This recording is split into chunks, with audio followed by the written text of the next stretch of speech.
ফরিদপুরের মধুখালী উপজেলার ডুমাইন ইউনিয়নের পঞ্চপল্লীতে গণপিটুনিতে 2 ভাই নিহতের ঘটনায় ঘটনাস্থল পরিদর্শন করেছেন ঢাকা রেঞ্জের ডিআইজি জনাব সৈয়দ নুরুল ইসলাম।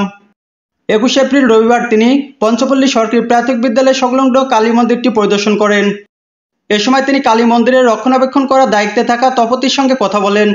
পরবর্তীতে পঞ্চপল্লী সরকারি প্রাথমিক বিদ্যালয়ে আটকে রেখে নির্মাণ শ্রমিকদের উপর হাত পা বেঁধে নির্যাতন করা রুমটি ঘুরে ঘুরে দেখেন।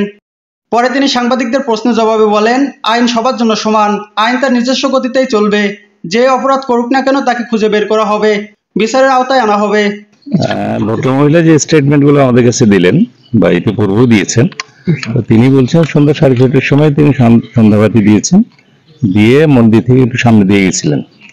তারপরে কিছুক্ষণ পরে যখন রড বোঝাই যে নসিমনটা আসছে, তো তার আগে শ্রমিকরা নিজেদের মধ্যে কথা বলছিল, রড নামানামি এগুলো নিয়ে কথা বলছিল।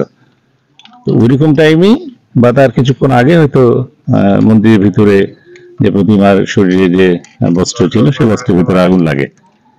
তো আগুন কে বা কোথা থেকে কারা লাগালো এই বিষয়টা যে ভদ্রমহিলা আগুন দিয়েছেন তিনি জানেন না। তিনি তারপরে পর্যায়ক্রমে লোকজন চিল্লাচিল্লি করছে যে আগুন লেগেছে মন্দিরে, বের হয়ে আস্তে আস্তে এক সময়ে যারা এই আইন শৃঙ্খলা পরিস্থিতির অবনতি ঘটিয়েছে, যারা মারধর করেছে এবং 2 জন হত্যার শিকার হয়েছে, অন্যদিকে যারা মারধর করেছে পর্যায়ক্রমে তারা এসে এই মারধরের ঘটনাগুলো ঘটে। তো সেই ক্ষেত্রে যে ভদ্রমহিলা প্রতিমা জ্বালিয়েছেন, প্রদীপ জ্বালিয়েছেন, তিনি এই ঘটনাগুলোর কোনোটার সাথে তার স্টেটমেন্ট অনুযায়ী কোনো সংশ্লিষ্ট বলে আমাদের কাছে এখনো মনে হয়নি।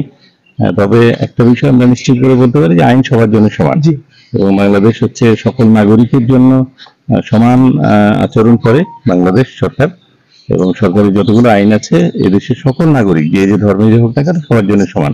সুতরাং আইন তার নিজের গতিতে চলবে, যারা যে অন্যায় করেছে, যে অপরাধ করেছে তার বিরুদ্ধে আইন সেভাবে প্রয়োগ হবে।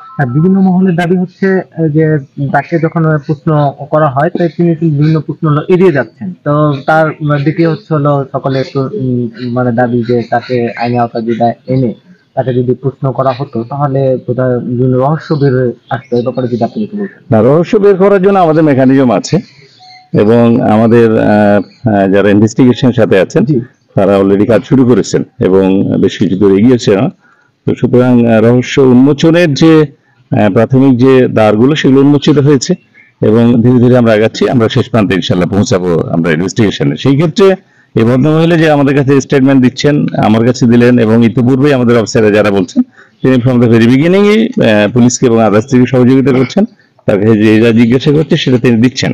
কারণ আপনাদের কাছে কেন বলছেন না সেটা আমি বলতে পারবো না, তবে আমরা আইন শৃঙ্খলা বাহিনী যারা আছে তার কাছে যখনই আমরা কোন সহযোগিতা যাচ্ছি বা জিজ্ঞাসা করছি তিনি কিন্তু সহযোগিতা করছেন।